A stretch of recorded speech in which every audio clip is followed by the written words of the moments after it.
Group number 16,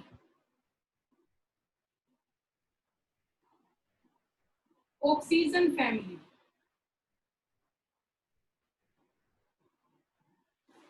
group number 16 है oxygen family, ठीक है। इनको हम कॉमनली चाल्कोजेंस भी बोलते हैं।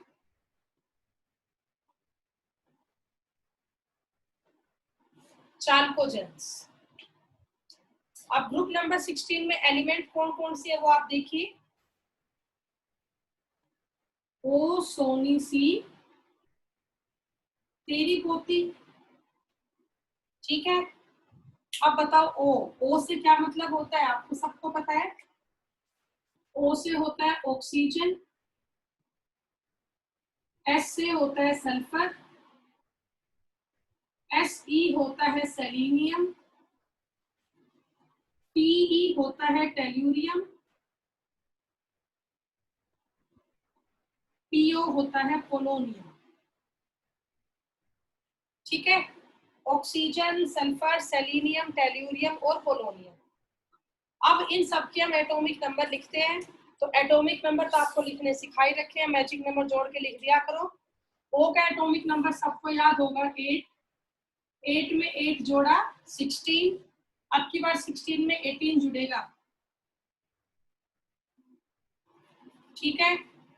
34, 34 में दोबारा से अब क्या जोड़ोगे बेटा, 84 सॉरी 18, तो क्या हो जाएगा 52, और 52 और 32 84। ठीक है। तो ये इन सब के हो गए एटॉमिक नंबर, जो कि आप लोग खुद भी लिख सकते हो। अब हम लिख लेते हैं इनकी इलेक्ट्रॉनिक कॉन्फ़िगरेशन, तो वो आप लोगों को आने भी चाहिए। नोबल गैस स्पीसीज किसके आगे कौन सा यूज होगा वो पता होना चाहिए।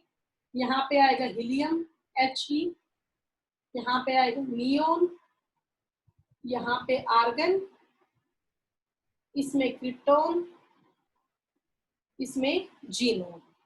हीलियम, नियोन, आर्गन, क्रिप्टोन और जीनोन, ठीक है। इसके आगे आप कॉन्फ़िगरेशन लिखो। तो हीलियम का एटॉमिक नंबर 2 होता है, तो 2 तो यहाँ तक हो ही चुका, तो आगे हो जाएगा 2s2 2p4, 4 2 6 और 2 8, 8 हो गए। नेक्स्ट इसमें देखो बेटा नियोन का 10 हो गया, 3s2 3p4, 10 2 12 और 4 16।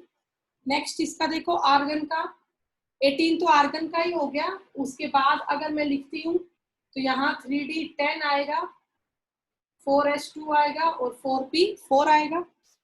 नेक्स्ट में 3d की जगह 4d10 हो जाएगा, 4s की जगह 5s2 और 4p की जगह 5p4।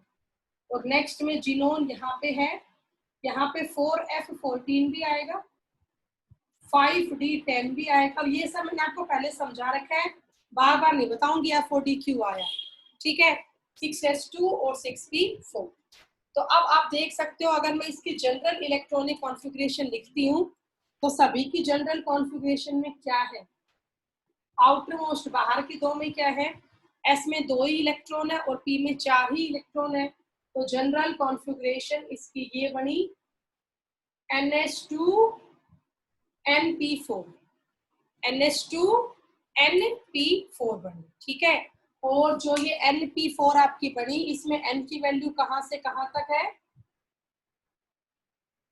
2 से लेके 7 तक। बेटा यहाँ तो मैंने 6 तक ही दिखाई है, आगे का एटॉमिक नंबर और आएगा 84 और 32 112, उसमें यहाँ 7s2 7p4 आ जाएगा।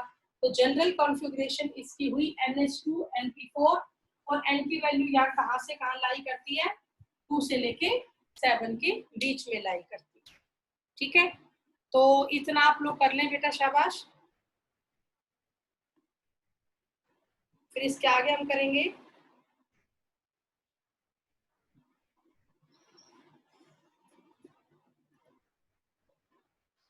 बताओ हो गया ये। तो अब हम 1 बाय 1 करके जो ग्रुप नंबर 16 है ना, उनकी सारी प्रॉपर्टीज को हम पढ़ना शुरू करेंगे।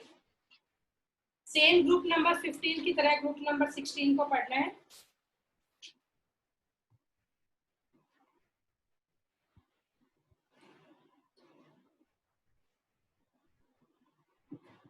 तो ये कर लिया होगा बेटा, अब कर दूं इसको?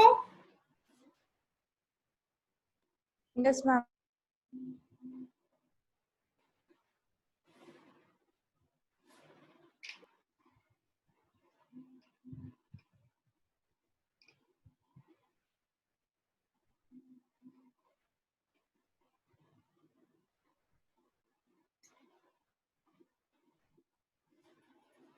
तो अब देखिए इसके बाद अब हम जनरल प्रॉपर्टी शुरू करेंगे ग्रुप नंबर 16 की। तो हेडिंग डाल लो atomic and physical properties. Atomic and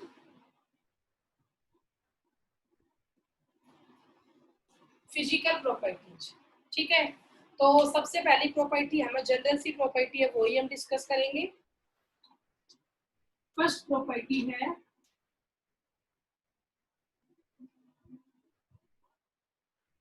atomic and ionic radius. First property is atomic and ionic radius. कि एटॉमिक रेडियस और आयनिक रेडियस की क्या वेरिएशन होती है डाउन द ग्रुप। तो आप लोगों को सबको पता है, अगर आप डाउन द ग्रुप जाओगे तो एटॉमिक रेडियस भी बढ़ेगी और आयनिक रेडियस भी बढ़ेगी, ठीक है। सिंपल सी बात है। On moving down the group, on moving down the group, both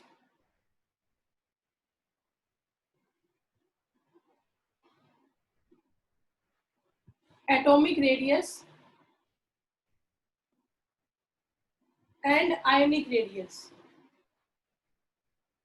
both atomic radius and ionic radius increases,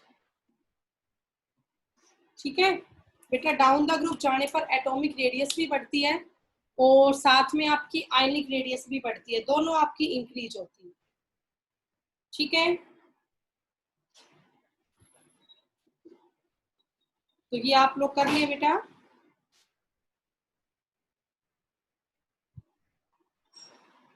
हो गया होगा। इसके बाद हम नेक्स्ट अब डिस्कस करेंगे second property.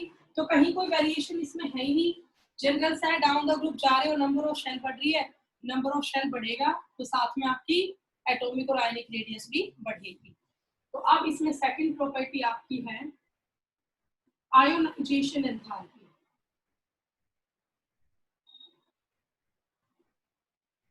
Ionisation enthalpy definition पहले लिखवा चुकी हूँ, दोबारा से नहीं लिखवाऊंगी। तो अब हमें यहाँ पे करना क्या है वो आप देखिए। जो आपका ये टॉपिक है आयोनाइजेशन एंथैल्पी का, इसमें हम करेंगे पहला पॉइंट देखिए, जो ग्रुप नंबर 16 है, group number 16 has low ionization enthalpy. जो ग्रुप नंबर 16 होता है इसकी लो होती है ionization enthalpy. Then group number 15, group number 15 से पहला इलेक्ट्रॉन निकालना मुश्किल था, ग्रुप नंबर 16 से आसान है। वजह ये है क्योंकि जो ग्रुप नंबर 15 था ना, ये हाफ फील्ड था। हाफ फील्ड का मतलब ये कहीं ना कहीं स्टेबल था। इसकी पी में 3 इलेक्ट्रॉन थे ना, तो ये हाफ फील्ड था, स्टेबल था, तो यहाँ से इलेक्ट्रॉन निकालना आसान नहीं था। लेकिन ग्रुप नंबर 16 में पी में कितने इलेक्ट्रॉन होते हैं? 4 इलेक्ट्रॉन होते हैं। ये तो खुद चाहते हैं कि हमारा एक इलेक्ट्रॉन निकल जाए ताकि हम P4 से क्या बन जाए, P3, और खुद को स्टेबल फील करें। तो आप क्या कहेंगे, सेकंड पॉइंट लिख सकते हो, ग्रुप नंबर 16 है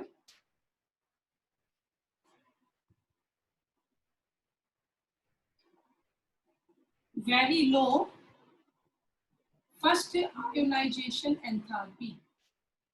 Group number 16 have very low first ionization enthalpy. Group number 16 से पहला इलेक्ट्रॉन निकालना बहुत ही आसान है, बहुत कम एनर्जी चाहिए, because it achieve noble gas configuration, because it achieve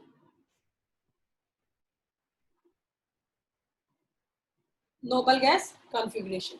जैसे ये एक इलेक्ट्रॉन निकाल देगा ना, तो उस एक इलेक्ट्रॉन के निकालते ही नोबल गैस कॉन्फ़िगरेशन अचीव कर लेता, इसीलिए इसकी कम हो जाती है क्या, आयोनाइजेशन एंथैल्पी। बाकी अगर हम बात करते हैं डाउन द ग्रुप आने पर तो कम ही होती है, कि साइज आपका बढ़ता है और मूविंग डाउन द ग्रुप, तो वो वेरिएशन आपकी सेम है। फर्स्ट आपने कर ली होगी।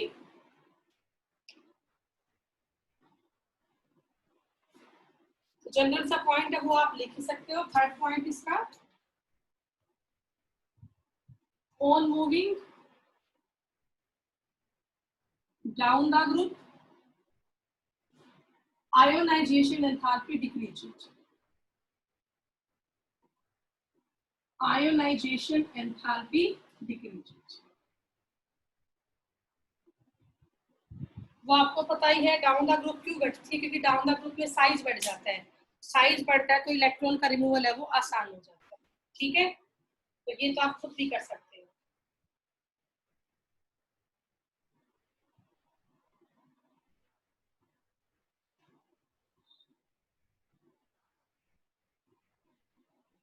इसके बाद अब हम नेक्स्ट करते हैं।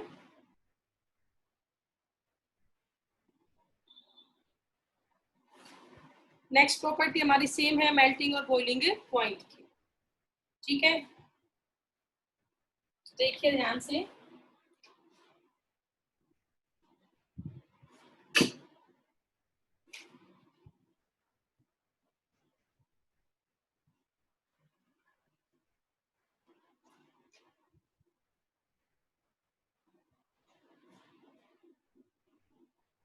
अगली प्रॉपर्टी हमारी, on moving down the group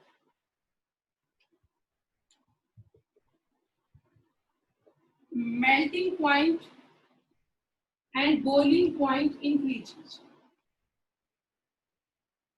melting point and boiling point increases, वजह क्या है? ड्यू टू increasing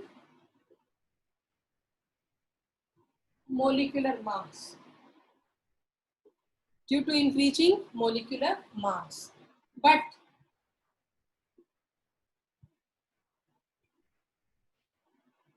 जो H2O है ना, इसका हाई बॉइलिंग पॉइंट होता है इससे, H2S से। वजह आपको पता होना चाहिए, सेम ऐसा NH3 और PH3 में था, सेम ऐसा H2O और H2S में है। ठीक है, तो जो आपका H2O है इसका हाई बॉइलिंग पॉइंट होता है then H2S।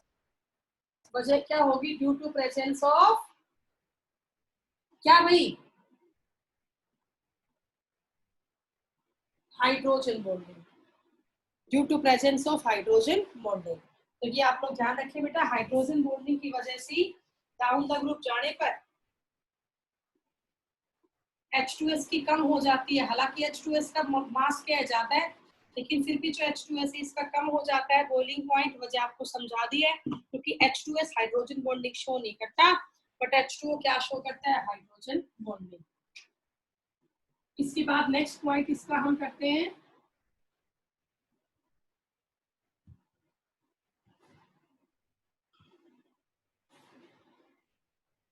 Metallic and non metallic character. Metallic and non metallic character. तो ये 5 एलिमेंट है, oxygen, sulphur, selenium, tellurium, polonium. ये दोनों तो नॉन मेटल है, ये मेटलोइड का बिहेव शो करते हैं, और लास्ट ये मेटल है। ठीक है, और जो पोलोनियम वो कैसी मेटल है? Radio active. पोलोनियम कैसी मेटल है? रेडियो एक्टिव मेटल है। तो सीधी सी बात आपको समझ में आ रहा होगा, डाउन द ग्रुप जाने पर नॉन मेटालिक कैरेक्टर होता है डिक्रीज। नॉन मेटालिक कैरेक्टर क्या होता है? डिक्रीज। और मेटालिक कैरेक्टर होता है इंक्रीज। मेटालिक कैरेक्टर तो इंक्रीज होगा, नॉन मेटालिक कैरेक्टर है वो डिक्रीज होगा। ठीक है, तो ये भी आप कर लें। इसके बाद अगली प्रॉपर्टी हम शो करेंगे यहाँ पर कैटिनेशन की। जो सल्फर है ना, सल्फर की बहुत हाई टेंडेंसी होती है कैटिनेशन की। Sulphur have very high tendency for catenation। बेटा सल्फर की टेंडेंसी बहुत ज्यादा है कैटिनेशन के लिए, और आपको पता है सल्फर एटम आपस में जुड़ के क्या बना देते हैं, S8 मॉलिक्यूल बनाते हैं। क्या बना देते हैं, S8 मॉलिक्यूल। बाकी जो कैटिनेशन की टेंडेंसी है वो डिक्रीज ही होती है डाउन द रोड। एक सल्फर ही ऐसा है इस ग्रुप में जो कैटिनेशन की प्रॉपर्टी को शो करता है, बाकी टेंडेंसी इसकी घटती है on moving down the group. ठीक है, तो एक बार आप S8 का स्ट्रक्चर और देख लो। अगर मैं S8 के स्ट्रक्चर की बात करती हूँ तो कुछ ऐसा स्ट्रक्चर होगा, देखिए बेटा 1 2 3 4 5 5S तो आपने ये लगा दिए, 6 7 8। ये S8 का स्ट्रक्चर होता है, it is the structure of S8। और इस स्ट्रक्चर को हम नाम भी देते हैं कुछ, इसका नाम क्या होता है, पकड़ रिंग स्ट्रक्चर, PUCKERED, PUCKERED, पकड़ रिंग स्ट्रक्चर, या इसी को हम बोलते हैं क्राउन शेप। ये बिल्कुल ही क्राउन की तरह लगता है, तो इसकी क्राउन शेप होती है, या आप ये कह सकते हो इसका पकड़ रिंग स्ट्रक्चर। तो बेटा ये आपकी प्रॉपर्टी हुई कैटिनेशन की S8 की, कि भाई सल्फर जो है वो S8 की प्रॉपर्टी को शो करता है, कैटिनेशन को शो करता है। ओके, तो ये आप कर लेना।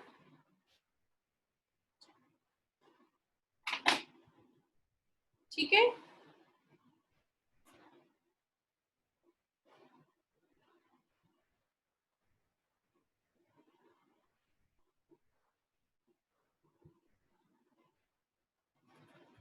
ठीक है बेटा, तो यहाँ तक का आप सब बच्चे कर लेना, इसके आगे का फिर हम कंटिन्यू कल करेंगे डिस्कस। इसके अलावा मैं आपको कुछ क्वेश्चन आज दूंगी, वो सारे क्वेश्चन आप ग्रुप 15 के इंपॉर्टेंट क्वेश्चन है, उनको पढ़ लेना। ठीक है बेटा, फिर उसके बाद का हम कल डिस्कस करेंगे। ठीक है मैम। और कोई किसी का डाउट है तो बताओ। No ma'am. ओके बेटा।